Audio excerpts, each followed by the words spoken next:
Hello everyone students, मैं आज आपको इस मोटिवेशन के अगले चैनल में कैसे बुक की स्टडी करें इसके बारे में बात कर रहा हूँ। तो आप लोग प्रॉपरली इस वीडियो को देखें और अपनी स्टडी में किस तरीके से परिवर्तन करें, अपनी बुक को किस तरह से हम पढ़ें, इसके बारे में कुछ टिप्स मोटिवेशनल देना चाह रहा हूँ जिसको आप ध्यान दें। तो अभी मैं आपको बताना चाह रहा हूँ कि जिस भी कंटेंट को, जिस भी चैप्टर के आप पढ़ना चाह रहे हैं, सबसे पहले आप एक अपना उद्देश्य रखें कि मुझे करना क्या है। मुझे इस बुक का पर्टिकुलर ये चैप्टर यहाँ तक पढ़ना है। तो सबसे पहला पार्ट आपका होना चाहिए कि जब हम बैठें तो एक तो प्रॉपरली किसी सीट पर प्रॉपर स्ट्रेट बैठें, अपनी स्पाइनल कोड को कम्प्लीटली स्ट्रेट रखें। देयर आफ्टर जो आपका एक इंटरेस्ट एरिया है उसको डाउन नहीं होने दें, अपना एक एनर्जी लेवल है उसको प्रॉपरली बूस्ट रखें और जहाँ तक आपको पढ़ना है उस पूरे कंटेंट को बहुत बारीकी से आपको पढ़ना है। बारीकी का मीनिंग समझिए आप यहाँ पर। बारीकी का मीनिंग है हर लाइन को आपको प्रॉपरली पढ़ना है और पढ़ने का मीनिंग इतनी गहराई से पढ़ना है कि उसके हर वर्ड का मीनिंग आपको क्लियर हो और जितने भी की पॉइंट्स आपको वहाँ मिलते हैं, आपको लगता है कि ये पर्टिकुलर वर्ड मुझे नहीं आ रहा, अंडरलाइन करें, डिस्कस करें अपने फ्रेंड से, अपने टीचर से। Again and again you will be discuss about that word and try to acknowledge by him और her that what is the exactly meaning and why this word is perfectly used that position। तो ये आपको clear होगा। ऐसा करने से आपको क्या हुआ कि वो जो हार्ड वर्ड था बड़ा इजी बन गया आपके लिए, क्योंकि आपकी प्रैक्टिस में इतनी बार आ गया कि अब आपको वो बड़ा इजी लगने लग गया। तो नंबर 1, अपनी बुक के कंटेंट को इतनी बारीकी से पढ़ना है, पूरा अटेंशन रख के। अपने जब भी आप वो स्टडी करें आपके हाथ में एक HB पेंसिल होनी चाहिए। क्यों? क्योंकि हमें कभी कोई कंटेंट में लगे कि this is an important part of this content, it means that is to be darkened और underline by, it means that time we just have the pencil in our hand.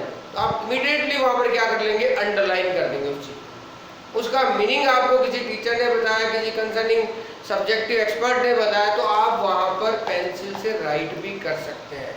तो ये वर्क आपको हमेशा recognise होगा कि मैंने उस word के लिए उस समय क्या किया था। ऐसा आपकी मेमोरी में स्ट्रॉन्गली मेमोराइज डाटा बन जाता है। नंबर 2, जब आप हार्ड वर्ड्स को लिखते हैं, आपने पैरा पढ़ लिया, आपने कंटेंट पढ़ लिया, हार्ड वर्ड्स को राइट करें और इन हार्ड वर्ड्स को अपने वर्क में प्रैक्टिस में लें। डे टू डे प्रैक्टिस में आप हार्ड वर्ड्स को रेगुलर रिकॉग्नाइज करें, रिकॉल करें, तो आपका जो वर्क है बहुत अच्छा हो जाएगा। नंबर 2, कभी भी किसी भी अगर सब्जेक्ट मैथ्स की बात करें तो ऐसा कोई भी स्टूडेंट नहीं करें कि एग्जाम्पल्स को किया नहीं है, थ्योरी को रीड किया नहीं है और एक्सरसाइज के क्वेश्चंस करने स्टार्ट कर दिए। ऐसा जो स्टूडेंट करता है वो स्टूडेंट कहीं ना कहीं अपने साथ धोखा कर रहा है और अल्टीमेटली उसका रिजल्ट 100% एक्यूरेसी के साथ नहीं आकर 70-60% पे ही रुक जाता है। Reason is only that study of that content is not proper. Next अगर हम बात करें, अपनी बुक में जगह जगह ब्लैक बोल्ड लेटर्स लिखे हुए होंगे।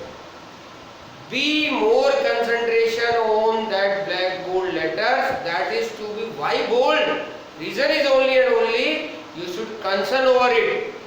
आपको इस बोल्ड पार्ट में कंसर्न करना चाहिए, ध्यान देना चाहिए कि इन्होंने इसको बोल्ड क्यों दिया। हमें प्रॉपरली चीजों को पढ़ना समझते हुए विद एन अंडरस्टैंडिंग। तो स्टूडेंट्स, जब आप बुक्स को पढ़ते हैं एक क्राइटेरिया डिसाइड हो कि मुझे आज क्या पढ़ना है, कहाँ तक पढ़ना है। Thereafter, बुक की हर line, that is very important to understanding the content। जितनी भी रेफरेंस बनी होती है, अगर शायद आपने रेफरेंसों को पढ़ा, क्या मिलता है, कंटेंटों पर डिस्क्रिप्शन मिलता है कि पता लगे एक पॉइंट है उसको डिस्क्राइब कर दिया, फिर एक दूसरा पॉइंट मिला उसको डिस्क्राइब कर दिया, तो पता लगता है रेफरेंस अच्छी हो गई और टेक्स्ट बुक अच्छी नहीं हुई। ऐसा कुछ होता ही नहीं। अगर टेक्स्ट बुक को कोई स्टूडेंट प्रॉपरली पढ़ेगा तो रेफरेंस का कंटेंट ऑटोमेटिकली क्लियर होता जाएगा, उसको जरूरत ही नहीं फील होगी, उसका कमांड आ जाएगा अपनी बुक पे, तो रेफरेंसेस बहुत ही इजी वे में क्लियर हो जाएगी। नंबर 3, तो जो मैंने कहा कमांड आ जाए बुक पर, तो कमांड आता कैसे? आप अपनी टेक्स्ट बुक को इतना जबरदस्त तैयार करें, अपने स्टडी मटेरियल में इतना ज़्यादा वर्क करें कि आपका कंटेंट इतना स्ट्रॉन्ग हो कि जब उस तरह की चीज कहीं, उस तरह का कंटेंट आपको कहीं क्वेश्चन में विजिबल होता है तो ऑटोमेटिकली आपके दिमाग से क्लियरिटी आनी चाहिए कि this content is belongs to that particular chapter of that para of that particular content. So that is very simple. ये कैसे होगा? By doing your practice.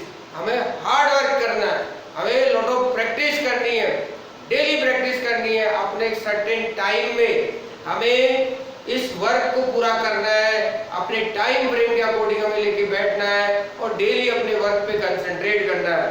तो स्टूडेंट्स, मैं होप करता हूँ कि अगर आप किसी भी बुक को पढ़े तो ये प्लानर लेके बैठे, हर एक चीज को इतने बारीकी से पढ़ना है, कीवर्ड्स को प्रॉपर्ली ध्यान देना है।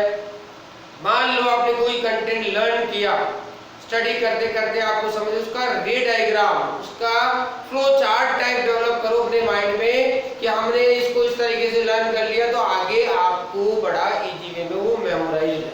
उसकी ट्रिक्स आप सेल्फ डेवलप करें, कोई ट्रिक्स होती ही नहीं किसी चीज की। The tricks should be developed by a student self. Tricks कौन बनाता है? स्टूडेंट खुद बनाता है, कोई ट्रिक नहीं होती है। जो ट्रिक बन जाती है that should be applied on a similar manners question, then it should be justified. Is it okay or not? Then it will be, if it is okay, then it is a valid document.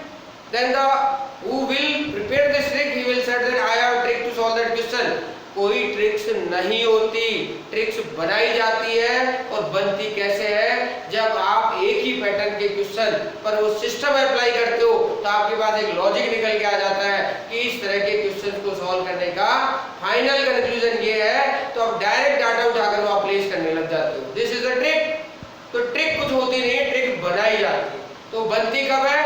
whenever you be the perfect on your content। तो study करने में जो बातें मैंने आपको आज बताई है, उम्मीद करता हूँ हर स्टूडेंट उन चीजों को अपने उस वर्क में एज ए मोटिवेशन इसको अप्लाई करेगा और ध्यान देगा। ये बहुत नेसेसरी है कि सबसे पहले हमारा जो वर्क है कि हमें बुक कैसे पढ़नी चाहिए वो तो क्लियर हो, तभी हम आगे के वर्क पे काम कर पाएंगे। Students, hope this video will be very helpful for you to how to study your textbook or your study material, and hope you will like it, share your friends and subscribe it. Thank you very much.